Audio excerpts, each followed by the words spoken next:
All right, YouTube. Welcome to Beidou's Friendly Fracas. And in this video, we've got another set lineup that probably makes more sense narrative-wise than strategic, but we'll see how things go this time.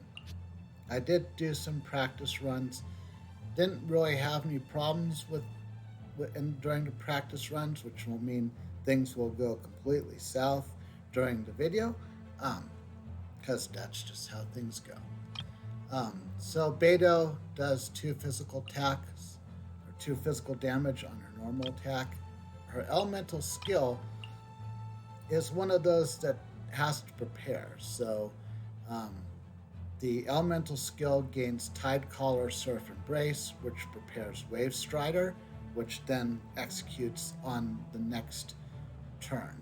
Now, I don't mean the next round, I mean the next turn. So once she passes it back to me, it goes back to her, then this will activate. So unless I do something that interrupts it. So the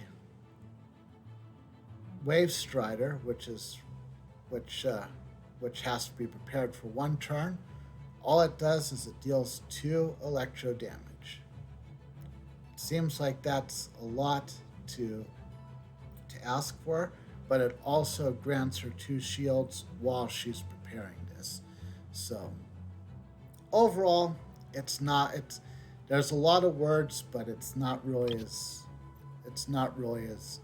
scary as it looks. Then Stormbreaker deals 3 electro damage, creates a Thunder Beast Targ. A Thunder Beast that, after your character uses a normal attack, does 1 electro damage. And when your character receives at least 3 damage, it decreases the damage taken by 1, and that lasts for 2 rounds. So that is Beidou for you. Ningguang, I believe we've seen her in a previous video. She does 1 geo attack on her normal. Her elemental skill does 2 geo damage and creates a Jade Screen. And the Jade Screen decreases damage taken by 1 when your character would take at least 2 damage, and it can be used twice. And Star Shatter does 6 geo damage, and if the Jade Screen is on the field, it does 2 more. So that's something to really watch for, particularly if she has been boosting anything with weapons or artifacts, what have you. So, and then the Jade Screen, it's defined down there as well. And then we've got Shangyun, which I'm pretty sure we've seen him before. He deals 2 physical damage on his normal, 3 cryo damage on his elemental, and creates a frost field. And the frost field, your sword, claymore, and polearm wielding characters' physical damage is converted to cryo damage. I don't think that's really going to do much in this particular battle, but his elemental burst does 7 cryo damage. So Beidou is probably, in some ways, you've got some really heavy hitters with Ningguang and Shangyun. She doesn't really hit particularly hard, but yeah, I don't know what they were thinking with this. I've never really seen Beidou do all that much in this. So, but like I said, that was during the test runs before I started recording. Typically, that means things will go horribly wrong for me now. So, given my starting cards, I guess I'll select lie in my hands. Let's see how things go. I guess I could have started with. I guess I was just about to say I could have also started with Yoimiya, and now I wish I did. But it is what it is. That's a net 2 electro. That's not good. But even though I don't necessarily need to use those pyro dice, they do match. So I can well, yeah, those match too. Um, but I would rather just use the Pyro dice rather than sacrifice the Omni because I could use the Omni later. Like right now. So which one of these cards don't I want? Because I need to elemental 2. Oh, I guess I could use this one. This one gives me 2. And then I could have a matching set. I could just put this in. Okay, yeah, that's the right thing to do. Let's go ahead and play that as well. So now I have 3 Omni dice, 1 Pyro, and 1 Electro. So I can use Knight Rider now. And that still gives me 2 matching dice because I have a Pyro die left and an Omni.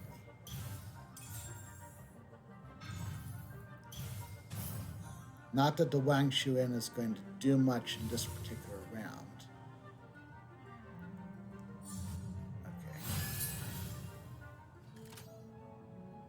So now she's preparing that skill we were talking about earlier. So let's also thought, wait, how do I, oh, I can just use her normal attack, I suppose.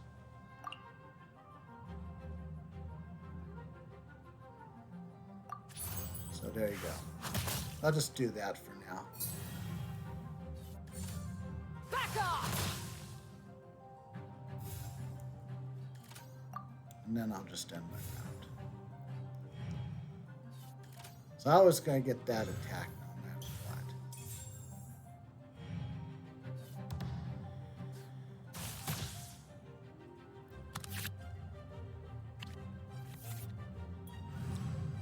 Those 2 cards don't particularly help. Let's see if I get a lot of Electro. I'm going to re-roll the Pyro just to try to get some more Electro dice. 2. Not great. Can still use this.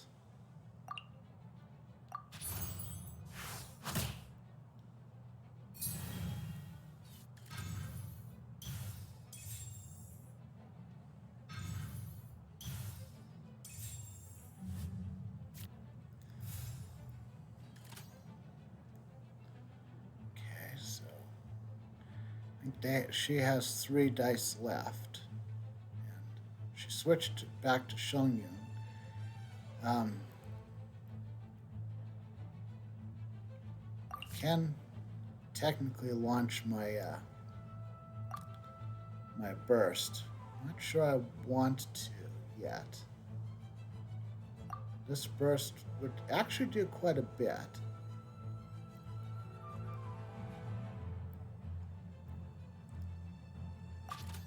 I'd have to give up 2 cards to do it.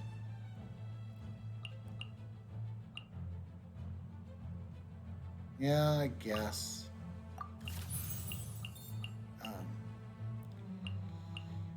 Want to keep at least the cathedral in play.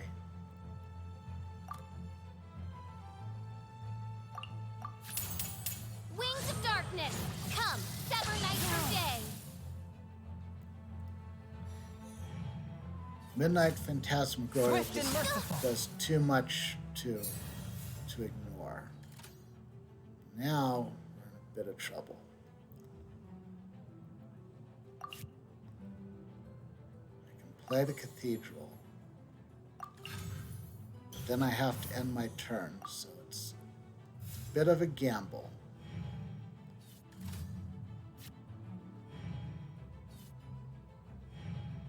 Gamble that paid off.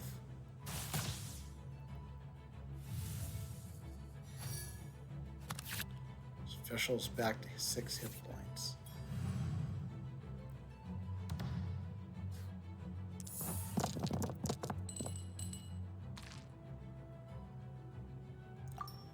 Again, we'll have to try try to go for as much electro as we possibly can.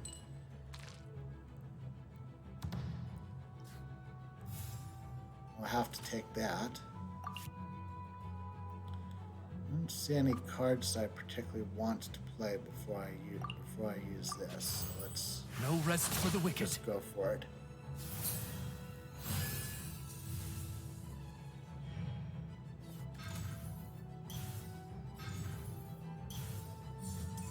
Don't waste my time. Okay, so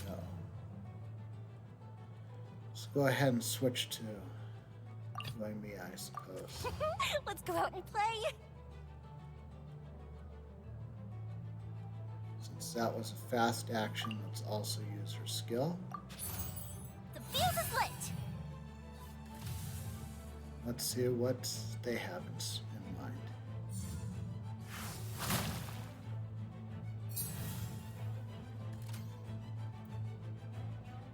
So we're powering up Ningguang. Could be a problem.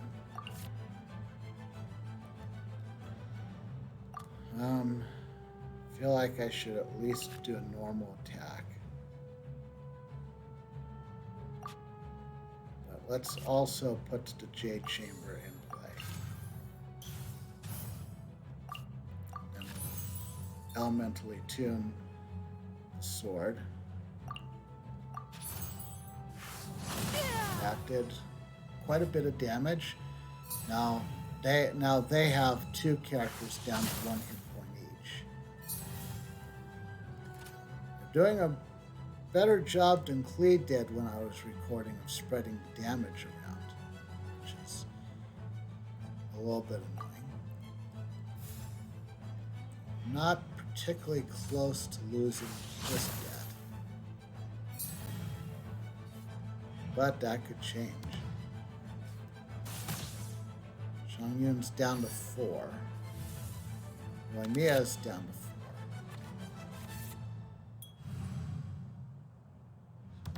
Could come down to the roll of the dice. Well, I get the pyro I need, and it looks like for now I do. Let's go all for pyro right now. That's a pretty good roll.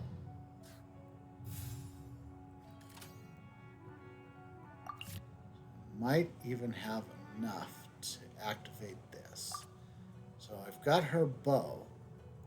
She doesn't have enough energy to use her burst, but even her normal attack is going to knock Shang-Yun out. So let's do that first, since there's really no reason. I mean, putting the bow in right now is just going to up the damage. It's not going to damage anybody else. So you don't have to over damage in this game. Particularly After since all that... Huh? Oh, what kind of move was that? I was just about to say, in some TCGs, you do have to be careful of Oh, over damage, of actually doing more damage than necessary, because the other side could play a card that counters some of that damage. But that's really not applicable here. So Yoimiya didn't make it. As We'll you switch wish. to Noel. So we have to Now switch to that's someone. what I call smooth sailing. Smooth sailing. You're down to 2 characters at 1 hit point each. Okay, technically Beidou now has 2. That's not going to help her against Noel. Men, for... All right, all hands on deck. Okay, now Ningguang's going to have to pull out all the stops if she's got any chance of winning this. And even then, that might not be enough. So I have 2 matching left. Feel like... Yep, this is the one. So that means that during the end phase, Noelle's going to get her second energy and be able to burst on the next round, assuming it gets that far. Ningguang has to somehow win, because if she doesn't, then, well, actually, it's not even going to get to the next round, because Oz is basically going to finish her off at the end of this round. Got something? Got something better than that? Nope. Bye, Ningguang. The victor has been decided. All right. Well, that went fine. Okay, so, well, hopefully you enjoyed this. Actually hit the right button to end this time. So yeah, I feel like Beidou, however we're supposed to use her, I just feel like the AI is just not getting the job done somehow. Because otherwise, I don't think that. The wind shifted. There was nothing I could do. Yeah, what she said. Anyway, I will see you in the next video. Have a good night.